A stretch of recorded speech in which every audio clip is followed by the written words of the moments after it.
ধন্যবাদ নুরুল্লাহ সাহেব, যিনি এই মাদ্রাসার সম্পাদক। তিনি অত্যন্ত পরিশ্রমের মাধ্যমে অত্যন্ত সুন্দরভাবে এই মাদ্রাসাটা প্রথম থেকেই পরিচালনা করে আসছেন।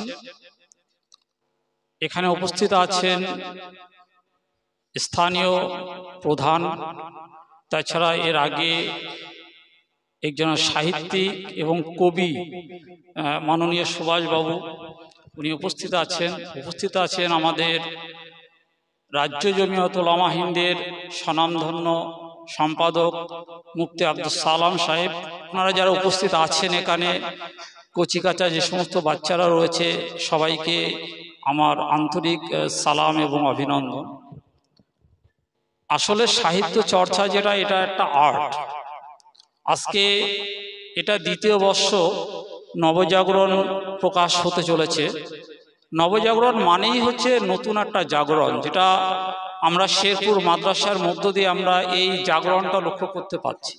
2021 সালে মাদ্রাসাটা ফার্স্ট প্রতিষ্ঠিত হয়েছিল, আর এই 2024, 3 বছরের মধ্যেই মাদ্রাসা এত সুন্দরভাবে যে ডেভেলপমেন্ট হয়েছে, এটা আমাদের বনগাঁ সাব ডিভিশনের মধ্যে একটা নজির সৃষ্টি করেছে।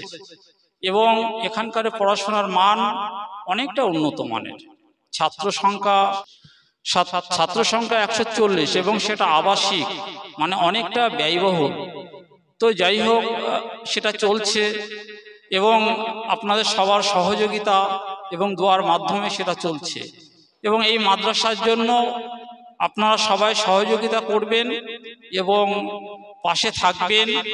মাদ্রাসার যে সাহিত্য চর্চা নবজাগরণ আজকে উদ্বোধন হচ্ছে, দ্বিতীয় বর্ষর, এবং আগামীতেও এরকম আরও সুন্দরভাবে এই প্রতিষ্ঠান যাতে চলতে পারে, যাতে চলে আপনাদের সবার সহযোগিতায়, এই আশা আকাঙ্ক্ষা রেখে সবাইকে সালাম এবং আন্তরিক অভিনন্দন জানিয়ে শেষ করছি।